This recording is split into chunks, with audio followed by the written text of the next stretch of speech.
go live without laughing as we go live because we're always I don't know. When are we going to be grown-ups? never. I'm never gonna grow up. I'm We're never like going to grow up ever. we Forget live it. in Neverland. So how's it going? So good. I think no, I was about to lie. I was about to say, I think I'm recovered, but that's not true. No. No. Yeah, we it's gonna take a lot longer than that. I'm not gonna blame it on anything to do with our ages. No, has nothing to do with the number that I start my age with or That's right. anything like that. It has to do with the amount of fun that That's we right. had for the number of days we had it in a row and the amount of people we were around. And so when you do that math formula, we're That's it. tired. We're still tired, but it's a good tired, right? It's like it's a cool heat like Las Vegas, right?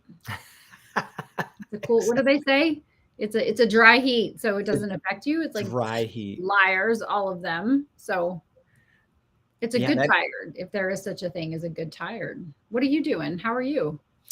a little bit of the same. All the travel and good times and just being in a different time zone and then coming back to the mayhem of the kids and all the things and everything was like this is one of the busiest weeks of the year for the kids.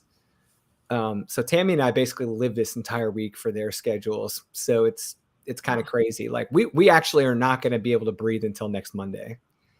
So Merino Mayhem is stemmed from what? Merino Mayhem. We've Yeah, got theater kids doing theater. This is the week all the shows go live. of My course. daughter's Madeline's doing a like a concert at Busch Gardens the same day that the theater shows launch. So we have to Wow. go. Like I'll be at Busch Gardens at 7 o'clock in the morning. Should I say congratulations or a prayer? Which Well, it's one? going to be great. I missed her last concert in December because we were at EBM. Are you So blaming it on EBM, are you?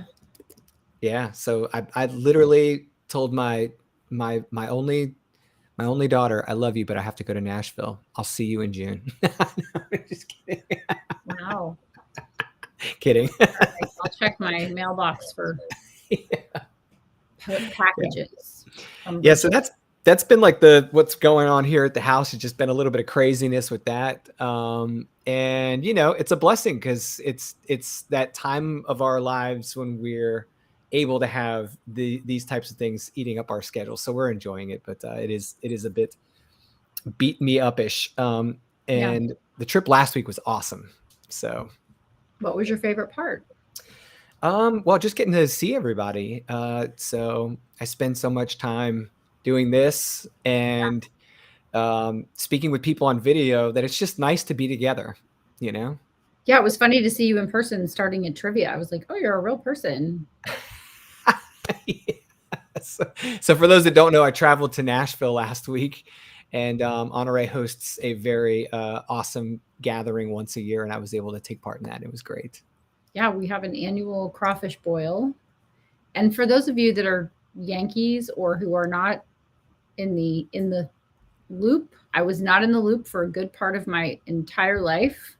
Then I married a Southerner, and so I'm Southern by marriage, and we do all sorts of fun things as Southerners, such as frying turkeys and boiling crawfish.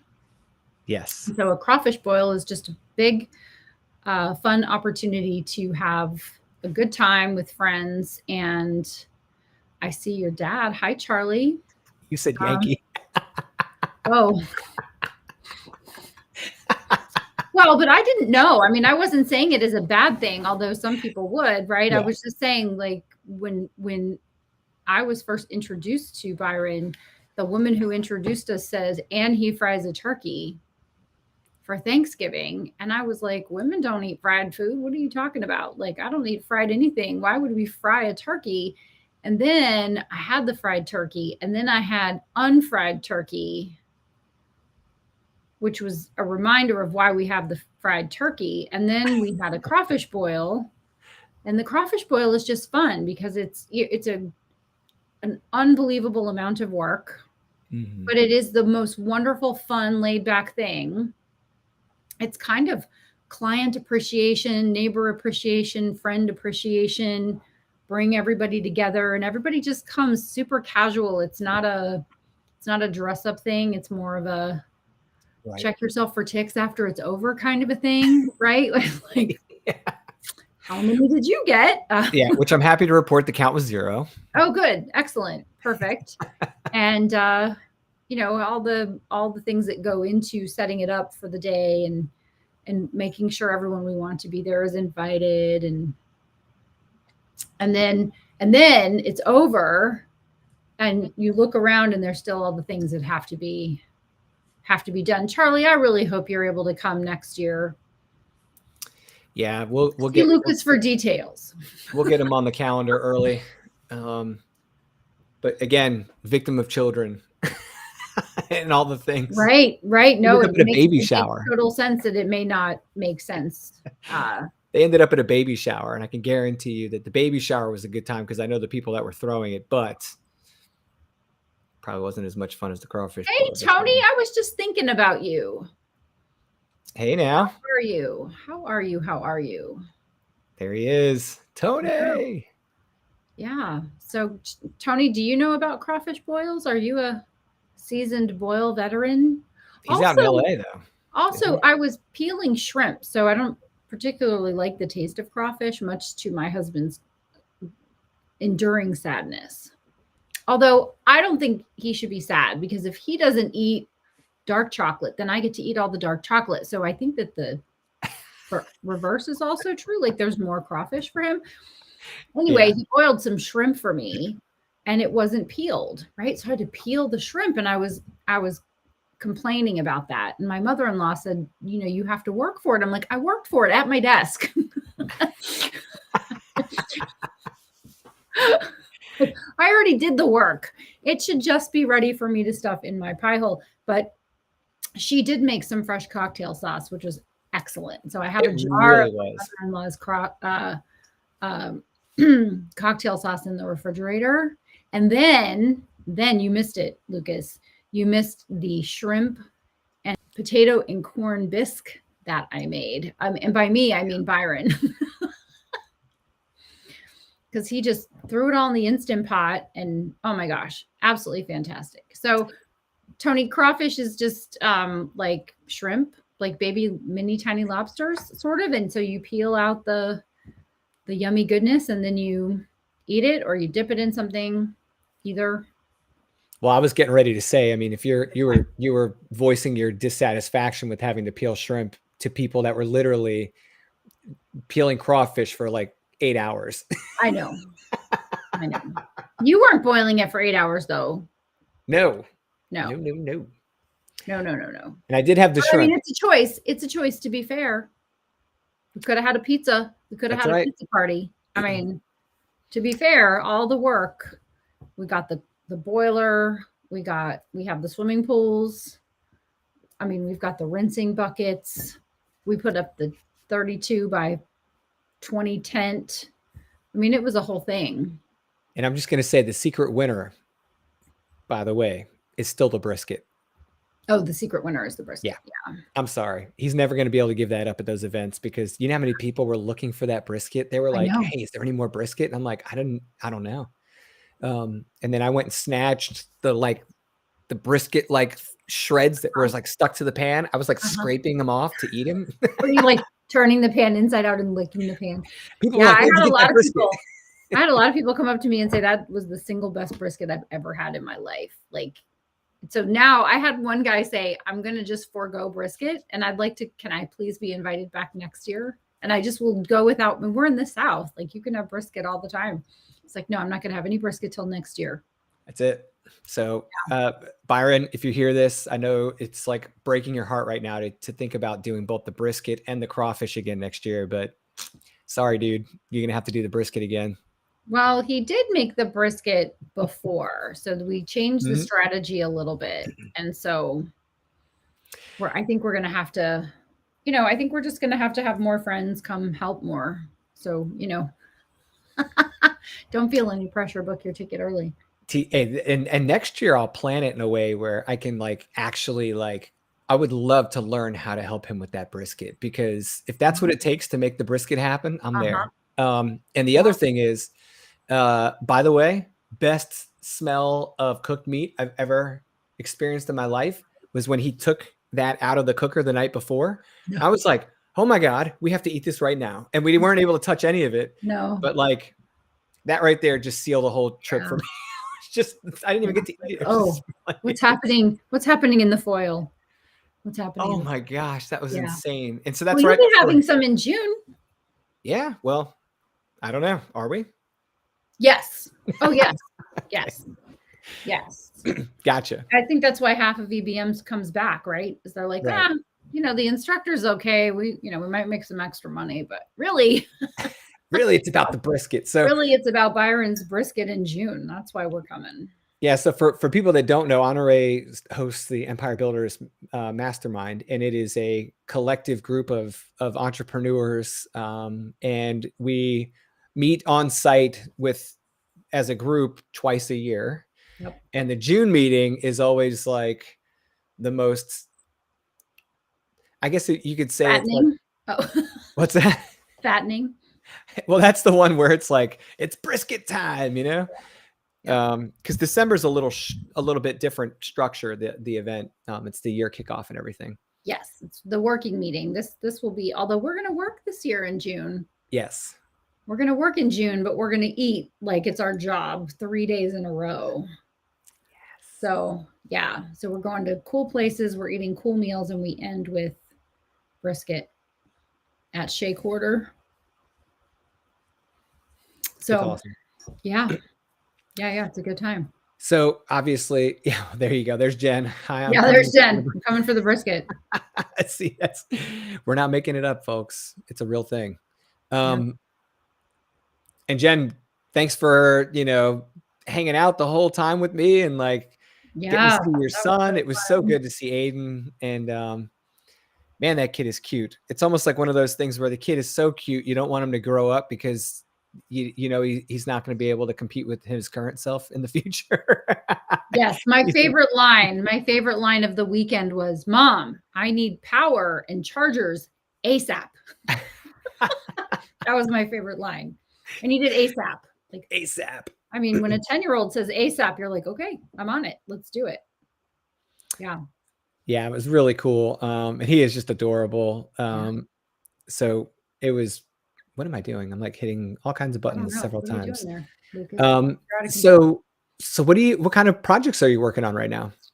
So right now I'm working on that EBM June meeting because just like a crawfish boil, there are a lot of moving pieces and parts. And so getting all that stuff, unless you all don't want to eat the entire time, then there's no preparation necessary. So I'm getting all of the things ready for that, which also means getting ready for EBM 24. Right.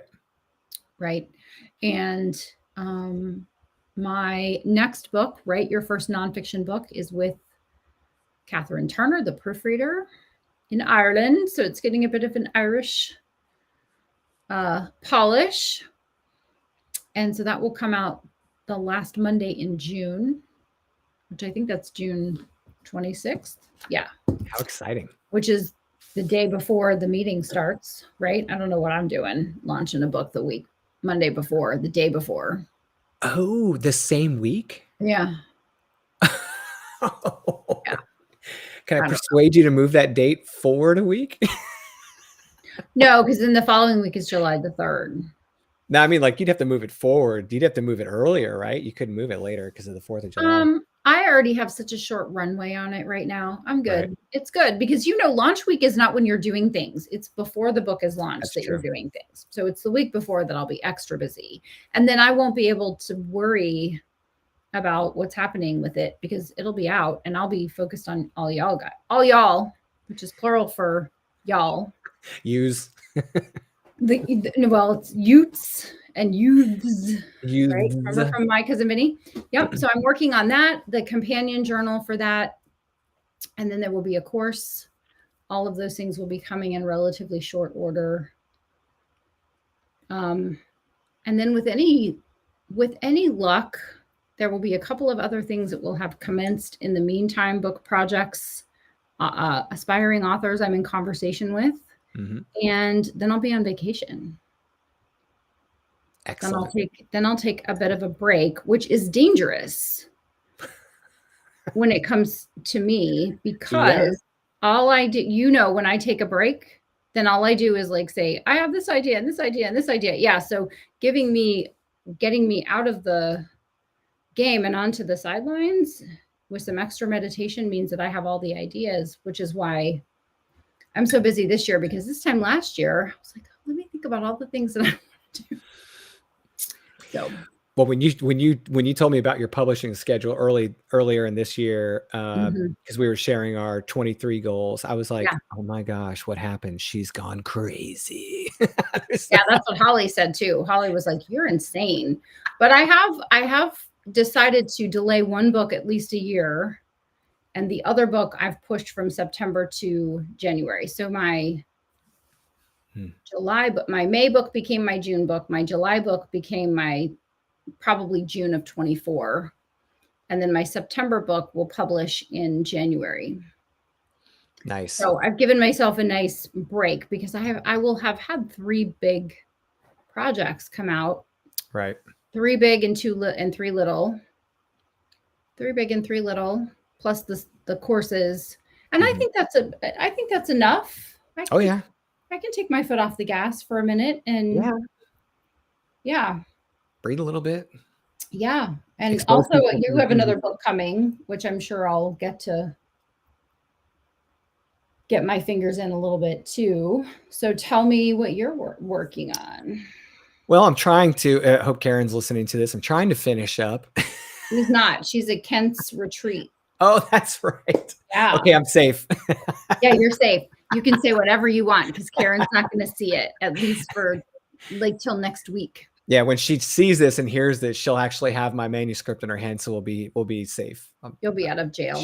She'll be pinned down by the manuscript at that point. Trying to wrap up the course pricing strategies manuscript so I can get that back to her for the, I guess you could say, second round of edits, which is really the first official final draft edit for this one. Right. And I'm doing the schedule a little differently with this one, because I had so many other projects on the table. I didn't want to have create conflict. And I had too many too many things landing within a month of each other. So I was like, right, which of these am I going to be willing to sacrifice? Only one of them was not like a public obligation. So I was like, okay, course pricing strategies will come out basically on this rolling schedule. And it's actually working out really well, because I feel the pressure to get it done. But at the same time, I don't feel like I'm sacrificing anything in the product development to make that happen. So that's been nice. What's the size of that manuscript, Lucas? Are you doing a little book or a regular book? No, it's shorter than Monetize Your Book with a Course. I think Monetize Your Book with a Course ended right around 37,000 words. I think it was right around there. This one's closer to, I think, 20. It's a little less. So it's going to be a Better Business book size, right? Yeah. And it's a good question, because I haven't figured out what size I want to print it in. So so write your first nonfiction book this book is 15,000 words. Right. Write your first nonfiction book is 25% longer. So I'm going to print it the same. It's going to be the same dimensions. It'll just be thicker. Gotcha. It's upside down, I think. No, it's not. Or am not. I backwards? Oh, it's just backwards. That's all. It's not backwards. You're backwards. Yeah. Let's just be honest. What size is that one? This is 4.2 by 7, Tony. And the reason for the size of this book is when I wrote my first book, Tall Order. So it has since been revised, expanded, and updated 5.5 by 8.5. So it's a normal book size. It is, do I have one on my desk? No. Yeah, here we go. So this is 5.5 by 8.5, this size. This is 4.2 by 7. So the reason I did this size with my first book is because I wanted to have something that would fit in a man's suit jacket pocket. So as a business and executive coach, when you're passing out business cards, someone takes your business card, they put it in their wallet, their pocket, whatever. What happens to it? No one knows. Right. But ultimately, it's a piece of trash waiting to happen. Because most of my clients were men, I wanted a place for them to be able to put the book. And so I made it so it would fit in their suit jacket pocket, that inside suit jacket pocket. And it was really a popular size. It was a popular size. It was easy for people to not only carry with them without having to have a book in their hand, right? What are they going to do with it? Go set it down where they're going to sit or whatever. It also lends itself to being read, because you look at a book that size and you say, I can read that. Yeah. If you look at a book this size, you're like, oh, I have to set aside time to make the time to read that. So I wanted something that distinguished me as an expert and the authority without someone having to commit hours and hours and hours of their time to read it. A book that's about 15,000 words is going to take someone between 45 minutes and 2 hours, depending on their reading size, how smart they are. Right. Slower the reader, questionable intelligence. It's an inside joke, guys. I'm an inside joke. I'm not calling people dumb. Just Lucas, who is a doctor. I'm a who has self-proposed his PhD. I have no PhDs. Just for the record, we all know who's smart in this room. I'm a slow reader. Have you cracked open the new one yet? Yes, I did. Okay. Yep.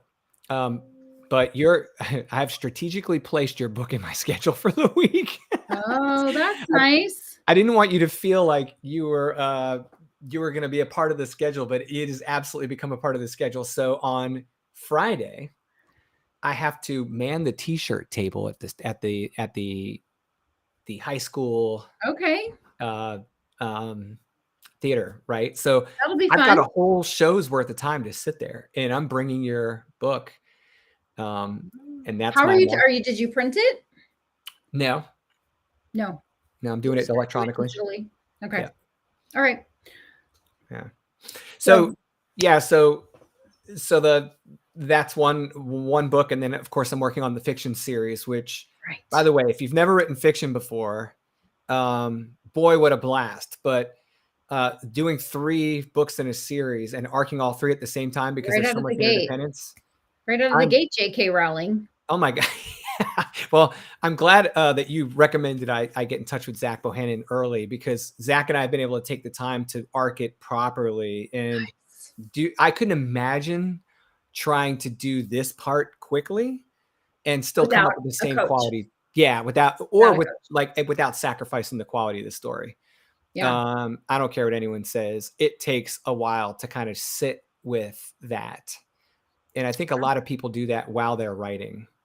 So I think everyone's process is different. And I think the trick is to figure out what your process is. I think that's the trick, right? Because if you listen to 100 authors will say 100 different things, or they'll say 30 different things. Right.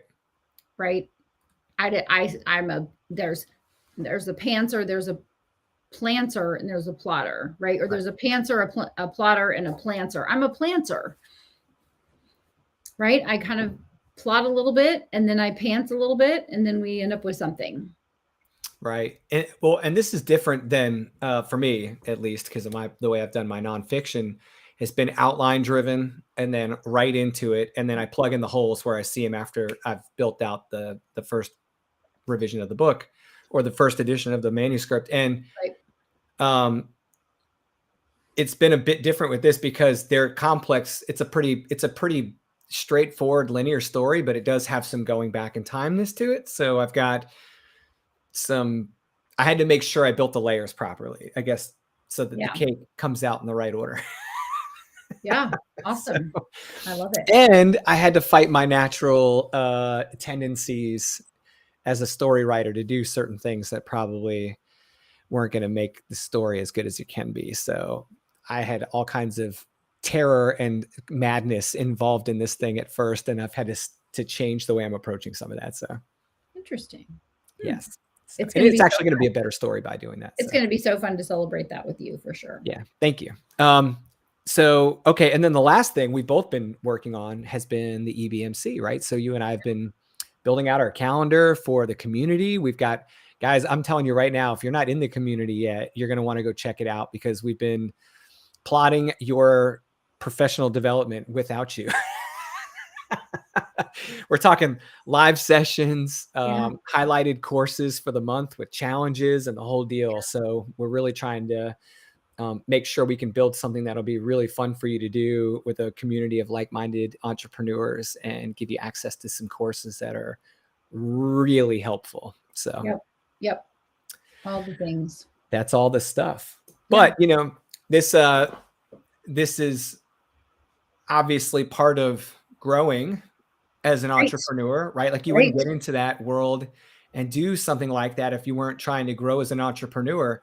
And I mean, you must be on another planet at this point if you don't realize that Honore is my mentor, as well as a partner and a friend and all the things here in the business. But she is my business mentor, and I go to her for a lot of like the things that are coming next for me that she's already experienced.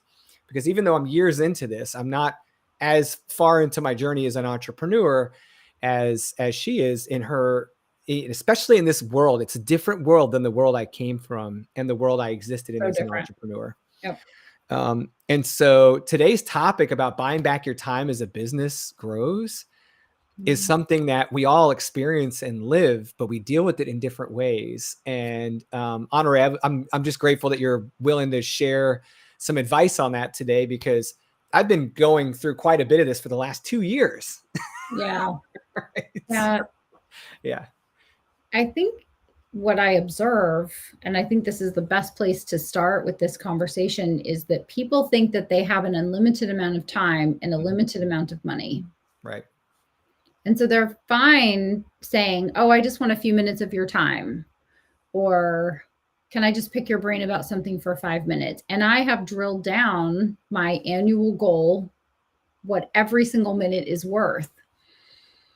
And I just think to myself, am I willing to give that person $10, $15, $100, $1,000 worth of my time? Because then once it's gone, you can't get it back. Like the time has passed. And when the time is gone, and I'm incredibly protective of my time, even up to and including the discovery calls that I have, it's 15 minutes. And I'll have people say, I know you're very busy because I could only get 15 minutes on your calendar. And in essence, I'm giving them, whatever that $60 worth of time to get on the phone with them or to get on the Zoom with them to see if we might be a good fit, which I know right away by asking a few questions. Right. This is not an advice giving time. This is seeing if there's something that I offer that you can pay for and benefit from. So I think let's start the conversation with, you don't have an unlimited amount of time. You can always get more money. You cannot get more time. And once you have spent your time, you have to look and see, did I invest my time or did I waste my time? And it's not a judgment. I'm only worried about me. I'm only focused on me and my time. But it's a solid question. And I was meeting with an entrepreneur yesterday who is incredibly successful by anyone's measure. And we were talking about him writing his book versus paying for a ghostwriter. Well, a good ghostwriter is going to cost you $70,000, $80,000, $100,000, $250,000, depending on the ghostwriter and the books that they've written. That cost is going to vary, but you're looking at spending more than the average American salary on a ghostwriter. Right. But he said to me he's like, I can make more money. He's like, if I spend my time on something, he said, I could spend the same amount of time. He's like, in 2 phone calls, I could make $200,000. Later in the conversation, he said, but I'm going to write my book because I want to make sure my book is profitable sooner. And I said, based on what you just said a few minutes ago, it would make sense for you to hire the ghostwriter to buy back your time, because the amount of time it's going to take you to write your first book is going to be an amount of time you will shudder about later. When you think about if you had just hired a professional to handle it for you, and spent the extra time. And he's like, give me an example. And I said, well, you're going to work with a ghostwriter for about 20 hours. And then they're going to go off and write an entire manuscript for you. And so instead of 20 hours, if they write it, it's going to be 200 hours for you, 500 hours for you. You think you don't have time right now? Where are you going to find 200 hours? Mm-hmm.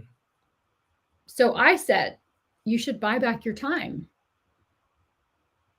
and pay a professional to handle those details like you're paying me to handle the publishing details for you, because you want it done right. You want it done right the first time. You want to have control over all the things. And he said that makes sense. And so we're not talking about, in this conversation, we're not talking to probably people who make hundreds of thousands of dollars with a couple of phone calls, generally speaking. Right. We're talking about people who are handling administrative tasks because they wonder, when is the time for them to hire an admin? When is the time for them to hire an assistant? When is the time for them to buy back their time with someone? And it is when your time is worth more than what you would pay an admin. And so an admin is going to cost you on the bottom side, $15, on the top side, $35. So let's call that $22.50 an hour, right? Middle range. Are you able to make, do you command more than $22.50 an hour? And if you had one client hire you for 1 hour, how much money would that be? How many hours of admin work would that pay for, freeing you up to do the thing that is in your area of genius? It's really just something to think about. I don't think there's good, bad, right, or wrong, right? You've heard me say, I'm sure, a million times, I live in the world of effective and ineffective. It is ineffective for a well-compensated professional to handle the tasks that anyone could handle. Right. Now, I don't think it's bad to know how to do those things, because every so often your assistant situation is interesting. You don't have one for a minute. They're on vacation. They get sick, whatever, right? They're on the other side of the world.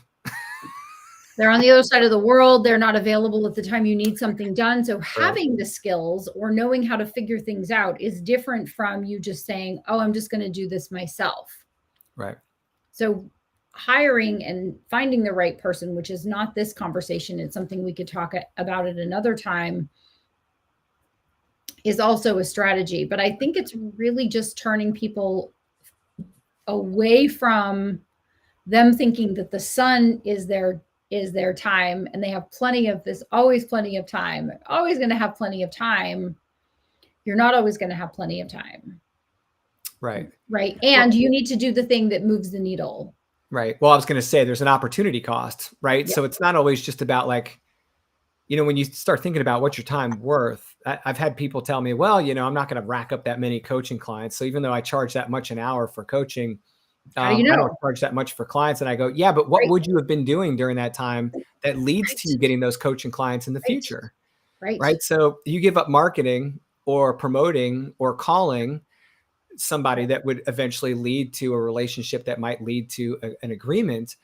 That's different. And like for me, if I'm shifting away from client-based work toward, a different model, toward a product model versus a service model, there's an exchange there. And I think the worst thing that you could do, just, experiencing that recently, the worst thing you can do is lie to yourself and say that you're better off staying where you were, when clearly all the numbers point in the other direction. Because and I think some people might be afraid of the dip, right? So they're like, hey, I know there's going to be this drop for a while, and then you come out of it, because it does take a little bit of time for that transition to pay off.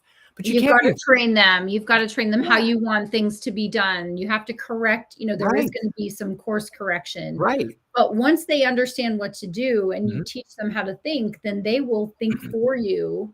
Right. Which is wonderful. And then, there's the other side, which is that person should be putting systems in place so that neither one of you have as much. Right. Right. It's funny about not necessarily the systems themselves, but the world of work. I've dealt with a lot of people that deal with like multiple types of software and different things, and they start to skew who it is they're hiring, right? They're like, Right. well, I need someone that can do all of these things. And I'm like, well, that's actually two people, right? Maybe not by volume, but by skill set. Like a virtual assistant's probably not going to be an advanced video editor. It's like, Right. unless you luck out and you know some people like we do that are, Advanced video editors who are yeah, they go to school for making movies. right. Right, for sure. But you can hire someone on a project basis. Yes, you can hire someone to handle a certain set of skills for you. You don't have to have one assistant that does everything. You can have different people that do different things. Just like when we're publishing a book, we don't have one person that does editing, proofreading, graphic design, copywriting. We have several different people that fill those slots and do those jobs, and you pay them for the work that they do. Right. Yeah. Yeah, I've done that with the training world. It's very unique. The software applications aren't difficult, but they are deep, right? So like I have people that do certain things for me. Like I have a person that's a CRM guru, and Leilani is like, she knows Keep like the back of her hand. She's faster than me. She's better than me. She's all the things that you want her to be when it comes to working with that software. So why would I not outsource that to her? Like that was one of the first things I outsourced, was some of that tech burden that is very time consuming and very involved for client support. So if you're looking for the soft targets, man, pick the ones that you know you can get specialists in. They're tried and true. How did I find her? I went to my Keep reps, who I work with as a Keep partner, and said, who would you recommend if you had to hire someone to do this for your business? And that name popped as the only one. And that's why I engaged with Leilani. And we've been working together for, I don't know, since last fall now. And she's fantastic. And I don't even look at my own CRM anymore. Even when it's not client facing, if I go to my CRM and I need like a bunch of stuff done, like pipelines built or sequences, I go to her and say, do you have some availability? Awesome. I've even paid her to do things that I know I don't need right now that I'm going to need in the future. Right. Just to get ready, because you're not going to have the time and capacity to do that. The other thing I've done is like some specialized skill work for my clients. That's basically project type work, but I have a master training specialist who helps me, because if she wasn't doing it, I'd be doing it. And so, finding someone that can have some of those special skills negates that whole excuse of, well, I'm the only one that can do these things. Right. And ultimately you do want to have leverage in your business, and it's not mandatory, but it is highly suggested that you have leverage in your business so that you are making money while you're not working, even as you're making money while you're working. And one of the ways to leverage is to buy back your time. I just did some quick math, and at $500 an hour divided by $22.50 for your assistant's hour average, it's 22.22 hours. So you think about the fact that if you're charging $500 an hour, you have 22 hours that someone could do all the things that, I don't know about you, but I don't like doing it either. I don't like the administrative tasks. They're not my favorite. Well, they hold me back. Right. Yeah, they are definitely. Right. They keep you from doing something like, if you're a creative entrepreneur, for example, and you know that you have you're not just going to create one product and be done. For example, you have several like we talked about numbers of books and courses and all the things. For you to do that and to do that right and to do it at the level that you do it at, it's time consuming. So it's delaying your ability to do that when you're burdened with the hours on the admin. It's funny when you mentioned the $500 in that 22 hours, the first thing that popped in my head was, if I told you right now you could give me $500 and you don't have to work half of next week, would you do it? Yes. Right. What's your Venmo? Yeah. Do what you want with that time. I'm not telling you what to do with it. Right. Be smart with it, but I'm not telling you what's best for you. Right. Right. But that's literally what you have sitting in front of you, is the ability to buy that freedom. Yeah. Yeah. So you did that kind of out of the gate though, didn't you? Yes. With certain things. Yes. So, I had a pretty healthy perspective on what I wanted to do with my time. This was kind of actually my clue that I needed to do a little bit of that, was if I only had more time, I'd be doing all of these other things, not because I have to, but because I want to. And that was like the light bulb for me. It was like, oh, wait a second. Like, why aren't I doing those things I want to be doing? And by the way, all of those things I want to be doing make me and my business better. So Right. it was like all the arrows pointing in the right direction. Yeah. And I do want to make a point because I've had to remind myself of this, and you've helped me with this, and I'm grateful for that. Sometimes that's not what other people think it is, right? So sometimes that means I do get consistent workouts in. Sometimes it means my sleep schedule's better. Mhm. Sometimes it means I can go take that Friday morning 1 hour with my wife to go get breakfast. That's worth more to me in that Right. hour than if I sat Right. down and wrote for an Right. hour. But for some Right. You reason, don't have to be using the time that you right. buy back for work. You can just use it for pleasure. Well, and that makes the work I do better, right? Yes. So I was Yes. giving myself no time off, and that was not good, right? That's No. not making me better. It was making me worse. Yeah. So anyway, I needed someone else to tell me that because I'm a terrible gauge of that for myself. If you're not telling me, I like your quote. We can put this like on a banner. You got to slow down to speed up. Uh-huh. Right? Yeah. Absolutely true. Now, the other part of it, what for me was the volume, because I have multiple businesses, multiple product lines, multiple things to support. Yep. Um, Personally, well, all of it's self-inflicted, right? But some of it's just the creative entrepreneur like bug, Yep. and having this perspective has changed my ability to focus a little bit differently. Because now I'm like, okay, I'm buying that time back. What am I doing with it? And Right. that like you have to be very specific about what I'm spending. If you're the kind of person that views that as an expense, which we're telling you not to think that way, but if you can't get out of that thinking, think now you did make an expense happen, right? You are paying for that. Now, what are you going to do with it? Right? How do you make that profitable? Right. That changed it for me. Yeah. Well, it's either an expense or an investment. And when you look at it as an investment in your business, an investment in your joy, investment in your peace of mind, also you're investing in someone else. They need money, right? Right. So it's employing someone else. It's kind of paying it forward, which allows you to serve more people and make more money, which allows you to employ more people. It's kind of a catch-22, but in a good way. Well, you just hit on a point that East Partnership would not exist and would not be what it is if I had gone into adopting the contracts and the team that we have. They are East Partnership. I am not East Partnership. And without them and that investment in the business, we would not be what we are. So could you imagine if I just said no to that? If I had said, I can't have those people doing those things. We can't do those things.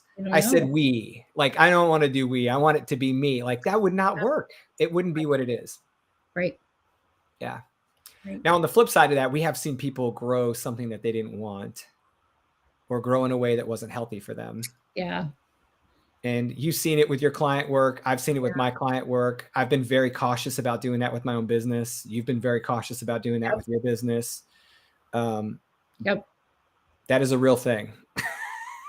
Yes. It's very, part of the genesis of the conversation for this was scale is a drumbeat in the entrepreneur community. Everyone's talking about scale your business, scale your business, scale your business. But if you don't do it carefully and intentionally, and there's no reason you can't scale, right? You do want to scale, but there needs to be like, this is your top line and this is your bottom line. So it's fun just to kind of let this ride and let this continue to grow. But I see a lot of people do this. Mm-hmm. And so they're making more money, but they're spending more money. They're spending more money on people.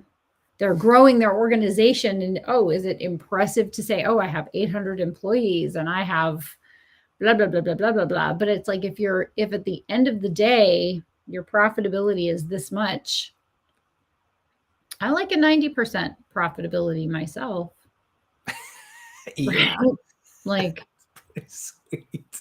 Right. It's nice to keep the majority of the money rather than to have the majority of the money spoken for. Right. There are all different ways to do it. There is no right way to do it, but I think there are more effective ways than sometimes we see people doing it. And when the drumbeat is, I want to scale, I want to own more businesses. I want to have more product lines. I want to own more properties.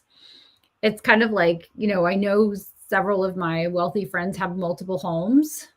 And so then they have multiple staffs. And so a lot of their time is spent managing the staff, and this one didn't show up, and these two are fighting, and then the overhead and all the things. I mean, there's a reason that there are disruptors that come in, like Verbo and Airbnb and stuff like that. Is it Verbo or VRBO? Anyway, it's also the reason that work was right.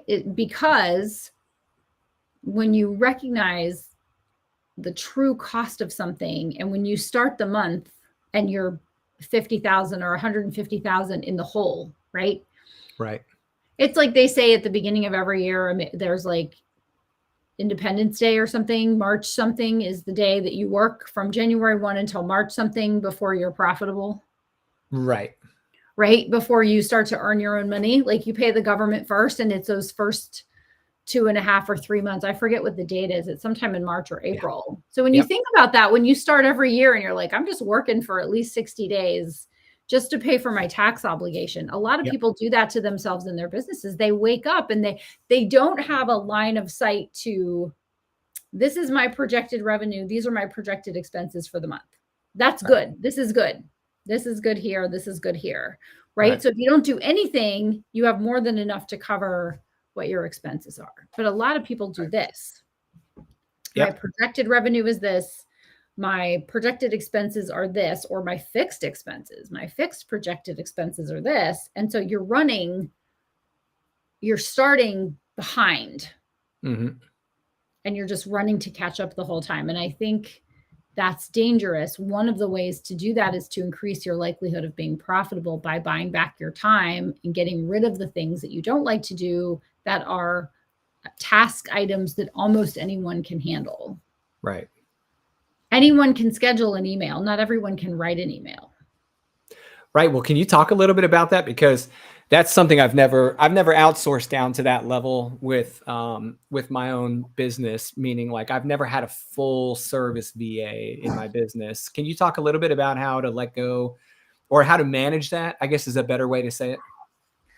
Sure. So for me, I look at the life cycle of a client. So I'm kind of going to pull back a little bit and talk about the life cycle of a reader or a client or an information cycle. Okay. We can say it like that. So when someone wants to write a book, they're looking for good guidance. Writing a book is an annual event. It's meant to take a year or so to do it properly. Yes, it can be done faster. Yes, some people do it much slower. I'm using that as an average. Right. My suggested average is that someone planned to take a year to write their book. And if they write it faster, or their ghostwriter writes it faster, and they can understand the publishing process and can do it professionally, then it can be done significantly faster. But let's just say it's your first time. It's going to take about a year. My goal is to write content. Frappuccino. Random tail. She's like, I want you to pet me right now. So for our listeners, Frappuccino's a cat. I'm not just playing with a tail. Yeah. There she is. Hey, baby. Super annoyed. Super annoyed. By the way, the furriest cat on the face of the earth. Yeah, she's like this big, but with her fur, she's like a monster cat. So if the life cycle of a client or customer is, let's say, a year, as in the case of writing a book, then my goal was to write a year's worth of daily content. So basically 250 emails, and then Saturday is a recap, and Sunday everybody rests, right? So I spent an entire year writing this daily, just 2 to 3 minutes of reading meaty content. Like, here's your action item for today. Here's your homework for today. And then tomorrow I'm going to come back with the next step in the process. And I cover the 5 stages of book writing. So crafting, writing, publishing, launching, and marketing, and then a little bit of monetizing, right? So I cover all that in the course of a year's arc. So wherever somebody comes in, like right now, as we record this, I'm in marketing. And marketing is a whole lot of the process. Yeah. So I have days and days and weeks of marketing advice, one bite at a time, to go in concert with You must market your book. I must market my book workbook, book marketing mastery, the course, right? So there's a life cycle, an arc, and then the information that I've created to go along with it. So I've created that content. And now the job of my VA is to find that information and then put it in drafts for me so that I can make sure that Monday's email sounds like it's on a Monday. Friday's email sounds like it's on a Friday. If there's something referenced in the copy, that it's correct, to create a graphic so that it's like I wrote it yesterday for it to go out today. But in fact, it was written a while ago, customized for today, scheduled for today, and goes out today. Right. Yeah. Perfect. So I'm not delegating everything, but the pieces that I'm doing are the pieces only I can do. I'm the only one who can write those emails. I can't outsource that. I can't chat GPT them, right? And I'm not doing that anyway, but like that's specific content that comes out of my brain. But the creating the new email, creating the graphic, testing the links, changing the signature, all of the different things that go into it, that does not have to be done by me. Right. And so I contribute to the email. I write the email, but I do not do all of the technical things around the email, or at least I don't want to. I can, but it's not my favorite thing to do. I would prefer to write more content or create more books or whatever that looks like. Well, and I like that there's an accountability in there as well, because you're having to work with somebody else. Yep. And when you're driving the train, it's easier and you're collaborating with someone else while you're doing it. It's a little bit easier to hold yourself accountable for what's coming out the other side of the machine, right? It's like you're able to relax a little bit on some of the work, which gives you a better ability to focus on executing on time and with the right flavor and everything. I love that. And I've done this with like building email sequences, for example, with partners, where they've, put it together, and then I review it and I'm like, this is great. Let's put a little angle here. Right. You can kind of step back a little bit because your brain's not completely, involved in like every single word, like having to draft everything from scratch. Yep. No secret, I've hired Jeff Felton to help me with road mapping for that very reason. I felt like it was something that would be only so good if I did it by myself, because you don't have an outside set of eyes, right? Right, for sure. Yeah. You really need that. Again, hiring an expert that is better at you than the thing that you don't want to do or not good at yet. Right. I know a lot of authors go, okay, well, I'm going to write my own book description. And they spend an awful lot of time studying how to write copy when they could have just written another book and then paid someone to write the copy for them. But it also depends on what kind of a writer you want to be. Like some people want to be copywriters. And I know people that studied copywriting such that they could write book descriptions, right? And now they have a side hustle where they make a little bit of money writing book descriptions. And that's really fun. I'm sure I could make a living as a ghostwriter, but I don't want to. I don't want to. Don't make me. Yeah. Don't make me do it. Don't make me do it. Yeah. So well, and I think you just hit on something really important, right? Like those people develop those skills and they took the time to develop those skills. And it doesn't mean that has to be the end product, right? Like you can hire somebody with those skills to develop this thing, and then you can take it and just make it a little bit more your own, and you're done, right? So I think sometimes the entrepreneur is like, well, it's never going to be right. I'm never going to be satisfied.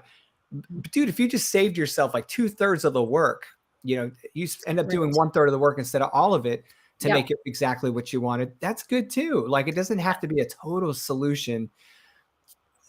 I'll put my academic hat on. It doesn't have to be absolutes, right? Like anytime you see absolutes, it's like a red flag. Same thing in your work. If you expect absolutes, you're probably gonna be disappointed. Right. That's true. I would agree with that. With that. And also I don't take anything. I hire editors, I hire proofreaders, I hire graphic designers, I hire copywriters, and then I know enough to put the polish on it. And every single time I've done that with those things, I've been impressed and they've exceeded what I could have done. So 100%. Dino, for example, right? Like Dino hands me the first like proposed cover of the book and it wins. You know how many times I would have went through that trying to figure out anything even close? I never would have gotten there. No. It never would have looked that good. I never would have come up with as clean a design, professional, like, Visual interest, yeah, shading, like the everything. things that make it look immensely good, Right. very professional, that I don't even understand about design. Right. Yeah. Couldn't get me there. You know what my first example of that was, and this is gonna hit home for some entrepreneurs watching this, and others are gonna scoff, but I'm telling you right now, this is where I learned that lesson of the fastest, was when I paid a guy $400 to make a logo for me. The process we went through, I came out the other side like, holy cow, dude, am I glad I hired you, because you don't know anything about logo design, guys. I'm telling you right now, we don't know anything about that. And when you hire someone that does that for a living and they actually have a background in that and in the design of these things, there are elements of it you would never predict. And it blew my mind. I was like, dude, that was worth my money every bit of the way. So yeah, I have logos all over the place. I've got my publishing company logo. We've got the EBMC logo. Yeah. Up there. And are they all the handiwork of Mr. Dino Marino? They are. Yeah. I mean, I'm looking in the back of publish. You Must Write a Book. All of this is logos done. So we have Indie Author University, Publishing PhD. I didn't do any of those. The guy knows what he's doing. Yeah. Well, when you hire an expert, it's easier and faster for them to do it than you could do it. And it's going to be better because they live in that world. Right. That's just a fact. And look at the time, Lucas. I know. I was just getting ready to say we're gonna have to jump off in a minute, so we'd be remiss if we didn't mention like the sponsorship for today, which is it's actually one of my absolute favorite classes, Build $1 Million Book Business. And you can find it on the Empire Builders Masterclass site, guys. Honore happens to be the instructor. And Build $1 Million Book Business is just phenomenally informative for an entrepreneur that's building a business and not just a book. So if you have a book and your goal to have a book and you're not actually building a business from that book, then okay. But if you're like me and you published a book and you mean to make that a core part of your business and really leverage that thing to change your life, Build $1 Million Book Business. Like, I'm just like overwhelmed with, in a very good way, by the way. I don't mean to say overwhelmed in a way that would be detrimental. There's so much to it that you don't anticipate until you work with someone that's done it well. And so having that course gives me the ability to like take my time stepping through all those things and learning just an amazing amount of information that it takes to really build a business around your book. Is that a good enough pitch? Yeah, thank you. I wasn't expecting all that. The course came about because I had really unintentionally built $1 million book business from different streams of income. And when I was sitting and talking to a fellow author one day, he just was like, this totally blew my mind, all the different things that you've done by repurposing content and those sorts of things. Thank you, Tony. So, and I just want to make sure people understand, this isn't like a business that produces books. Like, it's not a business about like being a publisher. This is an author's business, right? It's like, if you have a book in your business and it's a key part of your business, which if you did the book properly, there's no way to avoid that, guys. That's right. I'm just telling you, right? It's there to be a workhorse. That's right. It's there to be a workhorse for sure. So absolutely wonderful course. I love it. And it's been my little partner in crime here. That and the book marketing mastery. Those are like my two like cling. Cling. That's in the mail. Yeah. Anyway, it's worth looking into those courses if you're in a situation where you're trying to learn how to get more into the business side of this and leverage that product and free up a bit of your time to do it and do it right. So awesomeness. Well, look at us with 15 seconds left. Nice. Actually 45 seconds. I apologize. Yeah. Any parting shots, Miss Honore? Oh, just thanks. Thank you, Tony, for your kind words. Always lovely to see you. Renee, thank you for popping in. Hey, I miss you already. Charlie, thank you so much. Good to see you, Pops. I think we got everybody. Hopefully we'll have some people leaving some comments later. We're just so happy that you joined us in these conversations. And of course, listen to the podcast, like and share, click the button, ring the bell, all the things. And we'll see you next week. Yeah, I almost forgot to like hype the podcast. It is live, guys. Get out there on your favorite streaming platform. It is hosted on Podcast for Spotify. So if you're looking for the home, go to Spotify and make sure you guys subscribe, and we'll see you guys in the next episode. Yeah. Take your dog for a walk and go listen. That's right. Thanks, All right, everyone. see you next week, guys.